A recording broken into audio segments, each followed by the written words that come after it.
இந்த பாக முகவர்கள் கூட்டம் என்பது இன்று இயக்கத்தின் தலைவராக பொறுப்பேற்றுக் கொண்டிருக்கக்கூடிய அண்ணன் தளபதி அவர்கள் உங்கள் மீது வைத்திருக்கக்கூடிய நம்பிக்கையின் ஒரு எடுத்துக்காட்டு.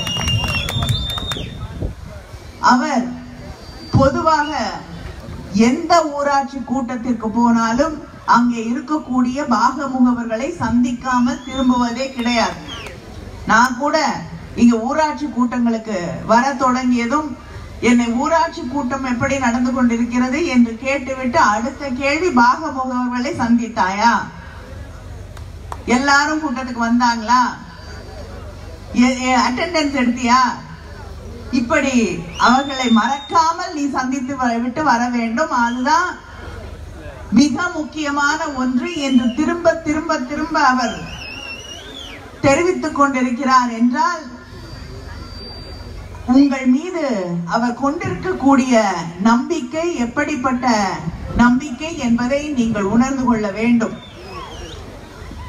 அந்த நம்பிக்கையை இங்கே நான் என் கண் முன்னால் காணக்கூடிய அளவிற்கு நான் போய் தளபதி இத்தனை பேர் இந்த கூட்டத்திற்கு வந்திருக்கிறார்கள், நிச்சயமாக நீங்கள் தைரியமாக தேர்தலை இங்கே வெற்றி பெற்று காட்டுவார்கள் என்று நான் சொல்லக்கூடிய ஒன்றாக இங்கே மாவட்ட செயலாளர் அவர்கள் காட்டிக் கொண்டிருக்கிறார்கள். அது மட்டும் இல்லாம ஒரு ஓட்டப்பந்தயம் வைத்திருப்பது போல நீ முதல்ல இரண்டாவது என்று சொல்லக்கூடிய அளவிற்கு உங்களுக்குள் ஒரு போட்டியை, ஒரு ஆரோக்கியமான போட்டியை அவர் இன்று உருவாக்கி வைத்திருக்கிறார். அதுக்குள்ள திரு பார்த்திபன் அவர்கள் இரண்டாவது இடத்துக்கு, ஒரு போட்டியின் வந்தா முதல் இடத்துக்கு மட்டும்தான் நம்ம குறி வைக்க வேண்டும். இரண்டாவது இடத்தை பத்தி எல்லாம் கவலைப்பட கூடாது. வெற்றி என்பது முதலிடம் மட்டும்தான்.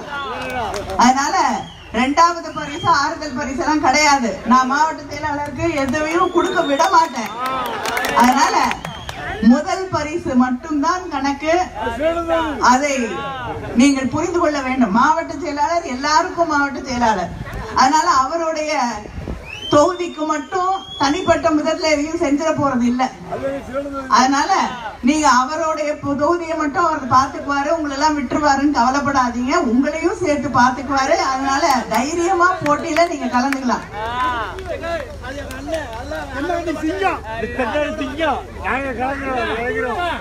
இன்று இந்த பாக முகவர்கள் கூட்டத்திலே நாம் சந்தித்தோம், உரையாற்றினோம், கலைந்து சென்றோம் என்ற அந்த உணர்வோடு நாம் கலந்து கொண்டிருந்தால் அது மிகப்பெரிய பிழை.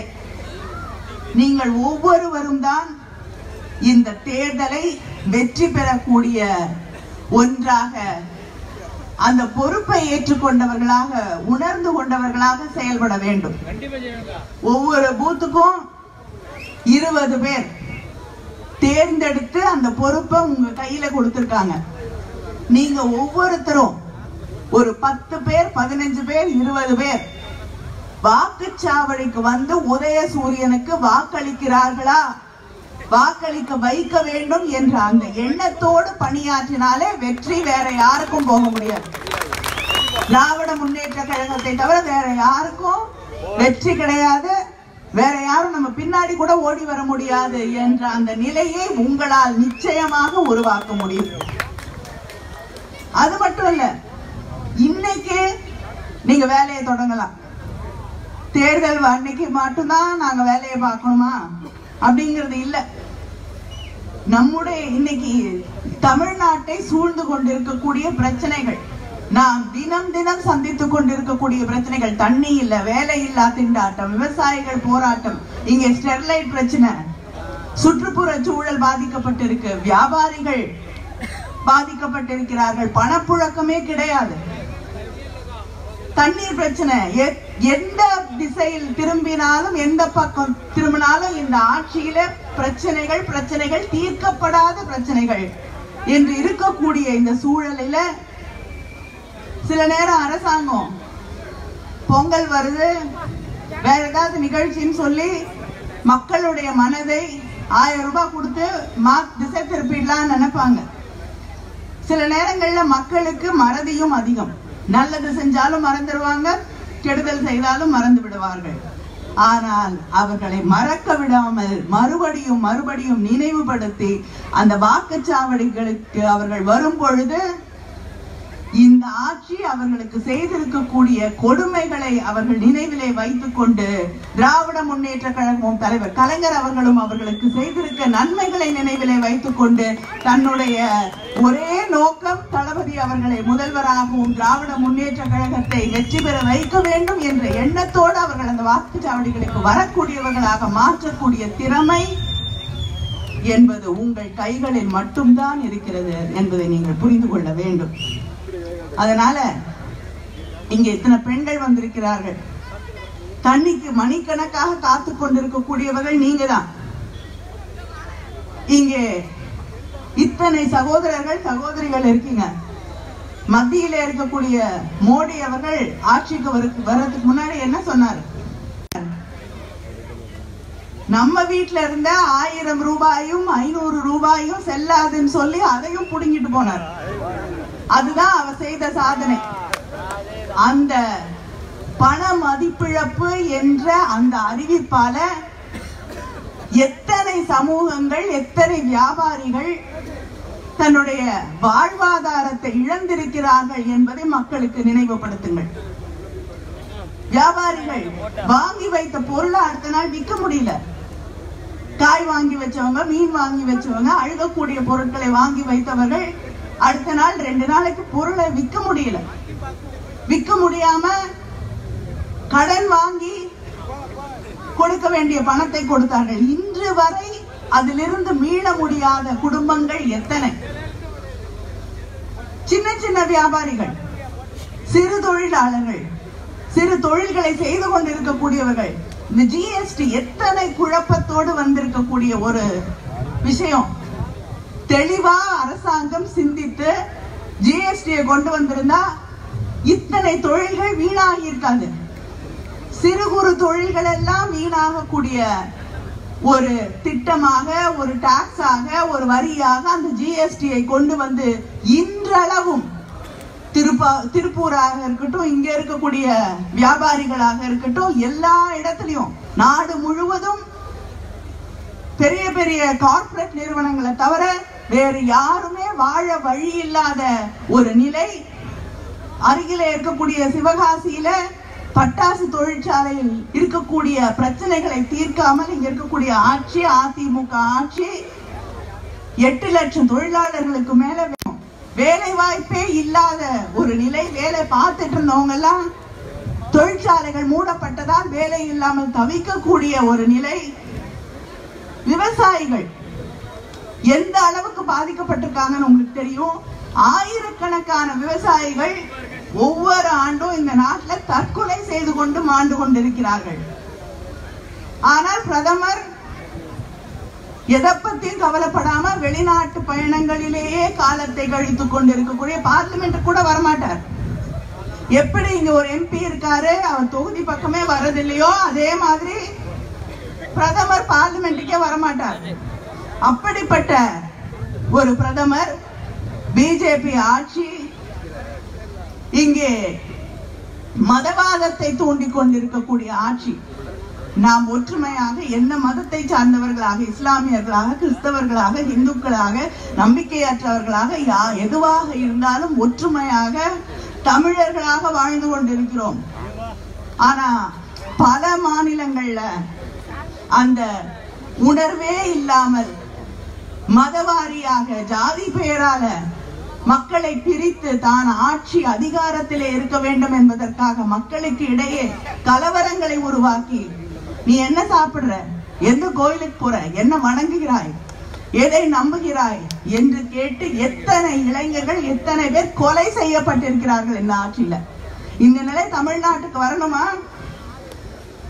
இந்த மோடி அவர்களின் ஆட்சி, பிஜேபி ஆட்சி மறுபடியும் மத்திய ஆட்சிக்கு வந்தால் நிச்சயம் அந்த களமாக அவர்களுடைய அந்த கருத்துக்களை எல்லாம் கொண்டு வந்து சேர்க்கக்கூடிய ஒரு இடமாக பாதுகாப்பற்ற ஒரு இடமாக தமிழ்நாட்டையும் மாற்ற தொடங்கி விடுவார்கள் என்பதை நீங்கள் புரிந்து கொள்ள வேண்டும். இங்க இருக்கக்கூடிய ஆட்சி, அதிமுக ஆட்சி, இந்த தமிழ் விரோதமாக செயல்பட்டு கொண்டிருக்கக்கூடிய பிஜேபி ஆட்சியோடைய பிடி, அவங்க சொல்றது எல்லாம் செய்யறதுக்கு ஒரு ஆட்சி, அவர்களுக்கு காவடி எடுத்துக் கொண்டிருக்கக்கூடிய இவர்களாகத்தான் எடப்பாடியும் பன்னீர்செல்வமும் செயல்பட்டு கொண்டிருக்கிறாங்க. எதை சொன்னாலும் நீட் கொண்டு வரமா, சரி. தமிழ்நாட்டுக்கு வேண்டாத இந்த சுற்றுச்சூழலை மாசுபடுத்தக்கூடிய தொழிற்சாலைகளை கொண்டு வருகிறோமா, சரி. மீத்தேன் திட்டத்தை கொண்டு வரமா, சரி. ஹைட்ரோ கார்பன் திட்டத்தை கொண்டு வரமா, சரி. ஸ்டெர்லைட்டுக்காக மக்கள் போராடுகிறார்களா, போய் பேசாத, துப்பாக்கி சூடு நடத்து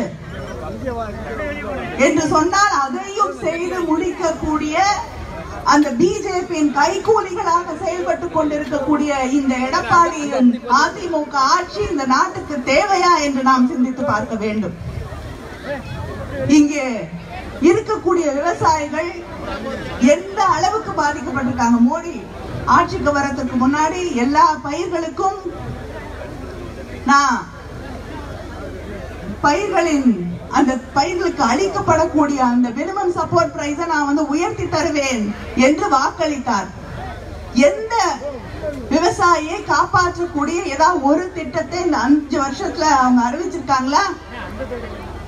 எதுவும் கிடையாது. இப்படி மக்களுக்காக எதையுமே செய்யாமல் மக்களை ஏமாற்றியே ஆட்சி நடத்தி விடலாம் என்று நினைக்கக்கூடிய பிஜேபி ஆட்சியும் இங்கே அவர்களுக்கு துணையாக நின்று கொண்டிருக்கக்கூடிய அதிமுகவும் இன்று இணைந்து கூட்டணி வைத்திருக்கிறது.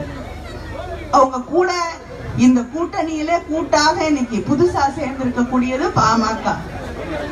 நான் ஒன்னும் சொல்ல வேண்டியதில்லை. இங்க மேடையில இருக்கக்கூடியவர்கள் யாரும் மோடியை பற்றியும் பிரதமர் மோடி அவர்களை பற்றியும் இந்த எடப்பாடி பன்னீர்செல்வம் அவர்களின் ஆட்சியை பற்றியும் சொல்ல வேண்டியதில்லை. ஏன்னா அந்த அளவுக்கு கேவலமாக அவர்களை விமர்சித்திருப்பது பாமக. குரங்கு கையில கிடைச்ச பூமாலை என்று இந்த ஆட்சியாளர்களை வர்ணித்தவர் அவர். இதெல்லாம் சொல்லிட்டு என்ன பண்ணாங்க? வாட்ஸ்அப்ல ஒரு செய்தி படித்தேன், பழம் நழுவி பணத்தில் விழுந்தது என்று. அது போல இந்த பிஜேபியோடையும் அதிமுகவோடையும் கொண்டு போய் கூட்டணி வைத்திருக்கிறார்கள். இவர்களுக்கெல்லாம் என்ன கொள்கை இருக்கிறது, என்ன அக்கறை இருக்கு என்று நாம் சிந்தித்து பார்க்க வேண்டும். இப்படிப்பட்ட இந்த ஆட்சியை மத்தியிலும் சரி தமிழகத்திலும் இருந்தும் நாம் துரத்தி அடிக்க வேண்டிய காலகட்டம் வந்துவிட்டது. இந்த சந்தர்ப்பத்தை நாம் தவறவிட்டோம் என்றால் நிச்சயமா தமிழ்நாட்டையும் சரி இந்திய நாட்டையும் யாராலும் காப்பாற்ற முடியாது.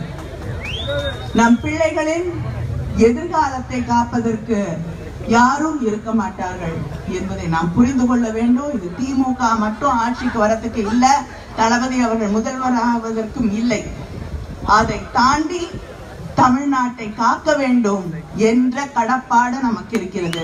இந்திய நாட்டை காப்பாற்ற வேண்டும் என்ற கடப்பாடு நமக்கு இருக்கிறது. இதை உணர்ந்து கொண்டு இந்த தேர்தலிலே நாம் பணியாற்ற வேண்டும்.